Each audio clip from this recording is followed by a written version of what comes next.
आजो बच्चों, कहानी सुनाए। आ गए। आप अभी कहाँ गए थे? हम स्कूल गए थे। अच्छा, आपका समर कैंप लग रहा है स्कूल में। फ्रेंड्स को मिलने गए थे। वहाँ पर क्या सीखा?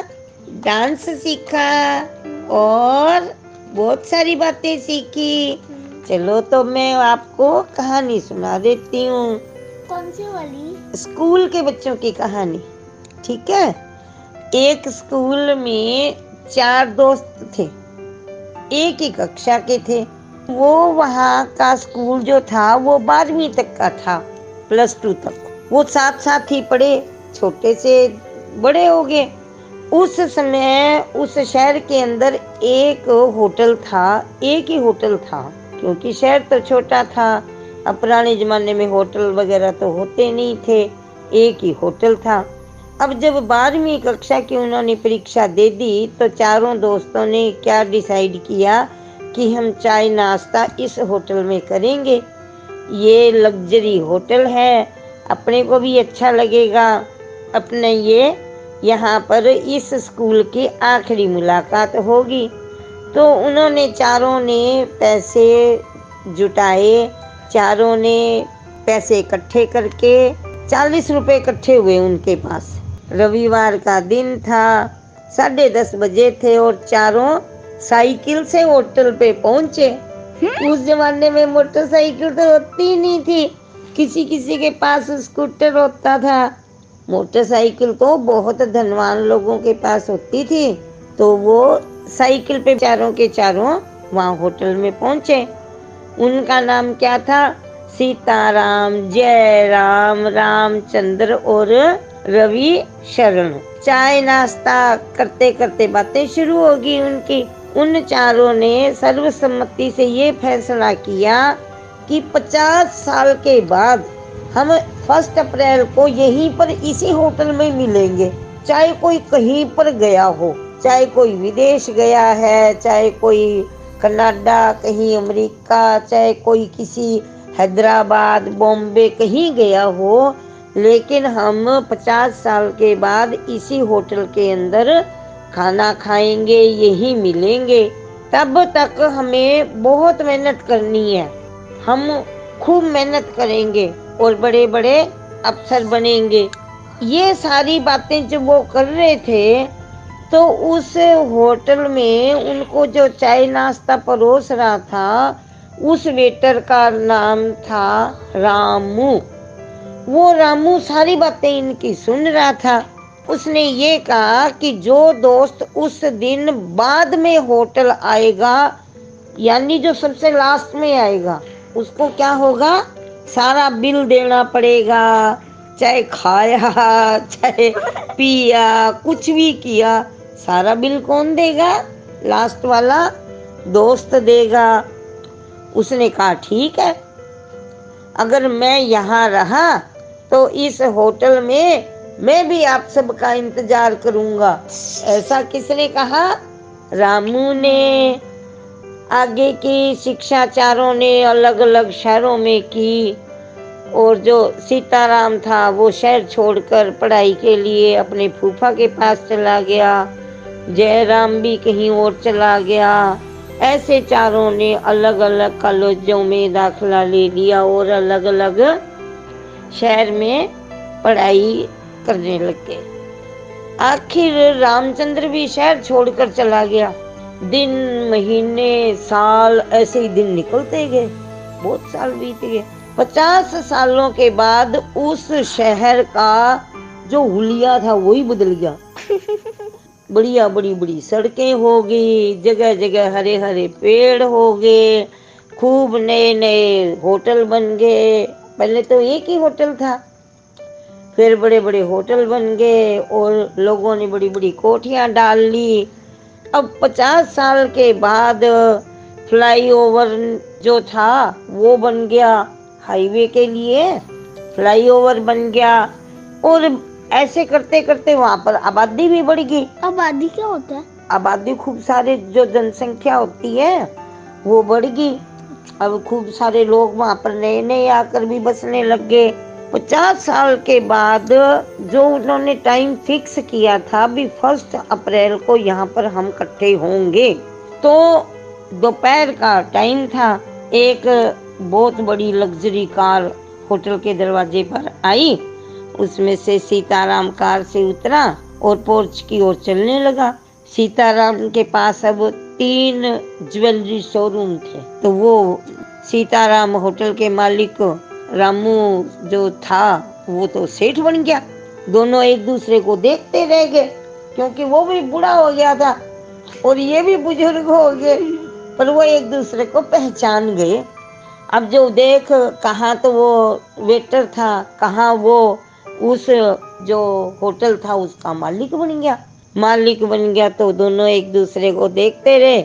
रामू ने उनको सलाम बुलाई, तो उसने कहा कैसे हो? कहते हैं सर मैं बहुत अच्छा हूँ। तो कहता है भी 1 महीने पहले ये टेबल बुक हुई थी, 1 महीने पहले ये वाली टेबल बुक हुई थी, आप उस पर जाकर टेबल पर बैठ जाओ। सीताराम मनी मन बड़ा खुश हुआ कि चारों में से पहले मैं आ गया, इसीलिए उसे आज बिल नहीं देना पड़ेगा और वह सबसे पहले आने के लिए अपने दोस्तों का मजाक उड़ाएगा। 1 घंटे के बाद जयराम आ गया। अब जयराम शहर का बड़ा बिजनेसमैन बना हुआ था। अपनी उम्र के हिसाब से वह एक सीनियर सिटीजन की तरह लग रहा था। अब दोनों बातें करने लगे, दूसरे मित्रों का इंतजार करने लगे।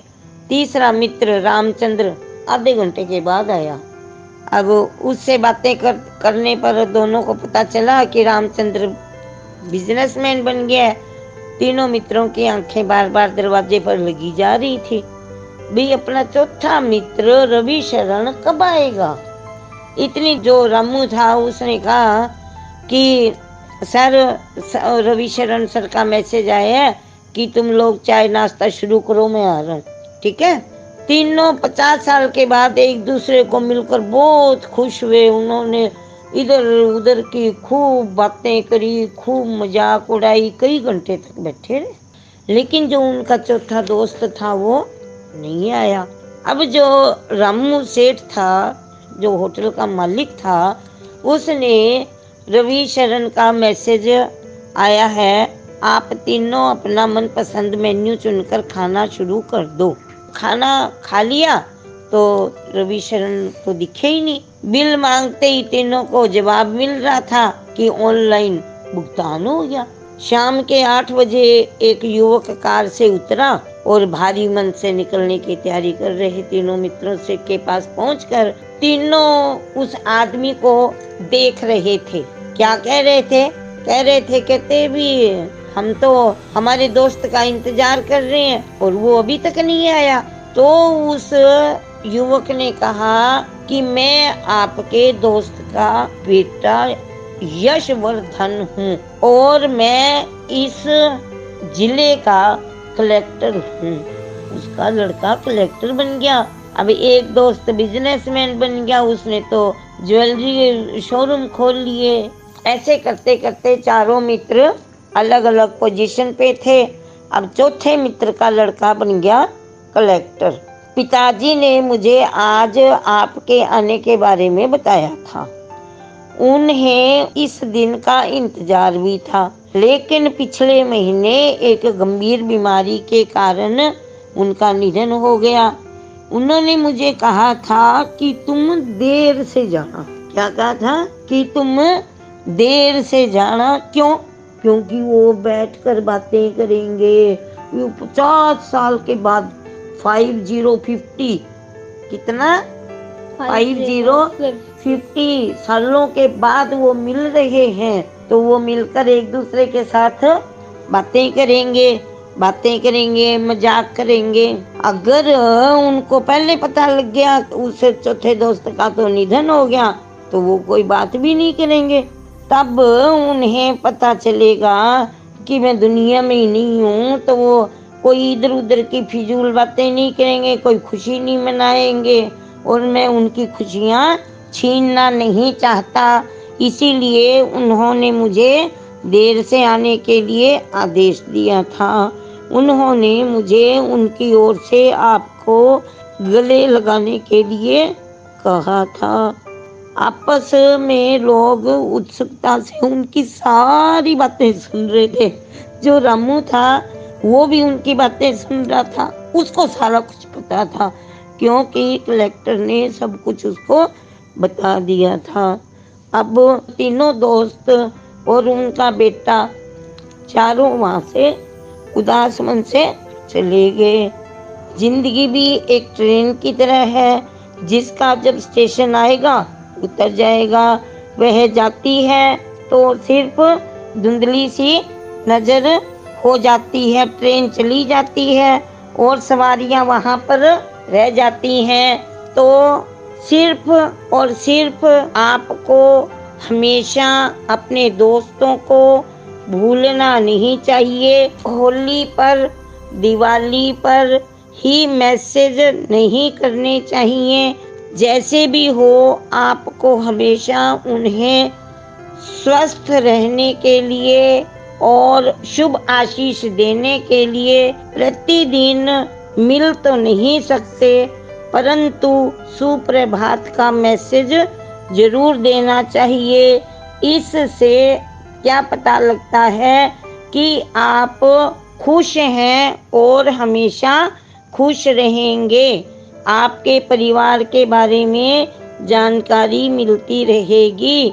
इसीलिए कभी भी अपने दोस्तों को भूलना नहीं चाहिए। अपने रिश्तेदारों को भी खुश रहने का, स्वस्थ रहने का, सुप्रभात का मैसेज देते रहना चाहिए। तो बच्चों, कहानी कैसी लगी? बहुत अच्छी।